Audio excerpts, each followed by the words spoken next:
Hello everyone, welcome to my YouTube channel. इस video में हम हिमाचल प्रदेश राज्य चयन आयोग हमीरपुर की पेंडिंग रिक्वेजिशंस के बारे में बात करेंगे। और लास्ट टाइम पे जब हमने पेंडिंग रिक्वेजिशंस की बात करी थी तो मैंने आपको एक लिस्ट दिखाई थी जिसमें कि 98 रिक्वेजिशंस थी अलग अलग डिपार्टमेंट बोर्ड कॉरपोरेशन की तरफ से, जिसमें हॉर्टिकल्चर एक्सटेंशन ऑफिसर की रिक्वेजिशन 2 बार मेंशन थी।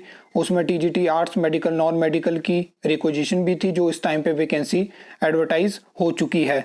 अभी लेटेस्ट आरटीआई रिप्लाई आप ये देख सकते हो जिसमें जो है वो कुछ रिक्वेजिशन जो हैं मतलब ओवरऑल उस 98 में से बात करोगे तो आप 73 के आसपास जो रिक्वेजिशन है वो वापस हो चुकी हैं। क्योंकि मैंने आपको एक वीडियो में बताया था कि जैसे ही ऑनलाइन पोर्टल शुरू होगा तो जो रिक्वेजिशन पहले पहुंची हैं उनको वापस किया जाएगा। इसका रीज़न है कि अब जो है वो अलग अलग डिपार्टमेंट बोर्ड कॉरपोरेशन को जो रिक्वेजिशन है वो ऑनलाइन पोर्टल के माध्यम से भेजनी होंगी। वैसे तो ये कोई ऐसा बड़ा काम नहीं है, ये 1-2 दिन में ये चीज़ें हो जाती हैं, लेकिन अभी ये चीज़ें बताई गई हैं कि ये रिक्वेजिशन वापस कर दी गई हैं।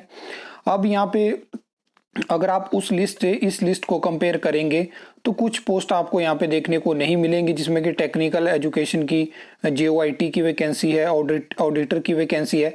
तो ऐसा नहीं है कि वो वैकेंसी आपको देखने को नहीं मिलेगी, हो सकता है कि उसकी जो ऑनलाइन रिक्वेजिशन है वो इनके पास पहुंच गई हो, क्योंकि कुछ डिपार्टमेंट बोर्ड कॉरपोरेशन होते हैं जो जल्दी चीज़ों को प्रोसेस कर देते हैं और कहीं पे काम स्लो होता है।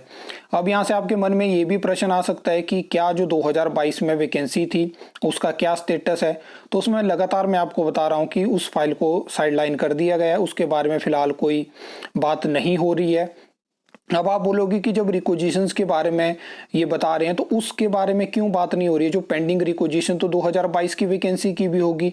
तो उसमें रीज़न ये है कि अगर आप उसमें उस एडवर्टाइजमेंट में किसी भी पोस्ट कोड पे आरटीआई लगाओगे या आप एक पोस्ट कोड पे लगा रहे हो, आप पूरी एडवर्टाइजमेंट पे लगा रहे हो, कुछ भी जानकारी शेयर नहीं की जा रही है। डायरेक्ट आपको बता दिया जाएगा कि प्रोसेस में है, सरकार की तरफ से हमें कोई गाइडलाइन नहीं मिली है और आपके साथ कोई जानकारी शेयर नहीं की जाएगी।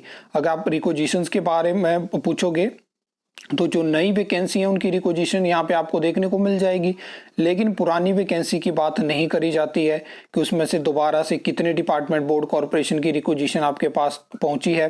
वैसे तो ओवरऑल मैं आपके साथ शेयर कर चुका हूं कि वहां से 4 पोस्ट कोड क्लियर हो चुके हैं, 7 पोस्ट कोड विड्रॉन हो चुके हैं, 68 पोस्ट कोड के आसपास आपको वैकेंसी उसमें से देखने को मिलेगी। और उसमें ऐसा है कि बाकी पोस्ट कोड अगर विड्रॉन होने होते तो अभी तक हो गए होते। बाकी सरकारी काम है, कई बार आपको पता है कि 965 की वैकेंसी का वेट हो रहा था और एकदम से जो है वो नोटिस आ जाता है कि इसकी प्रोसेस विड्रॉन होती है, फीस वापस करेंगे।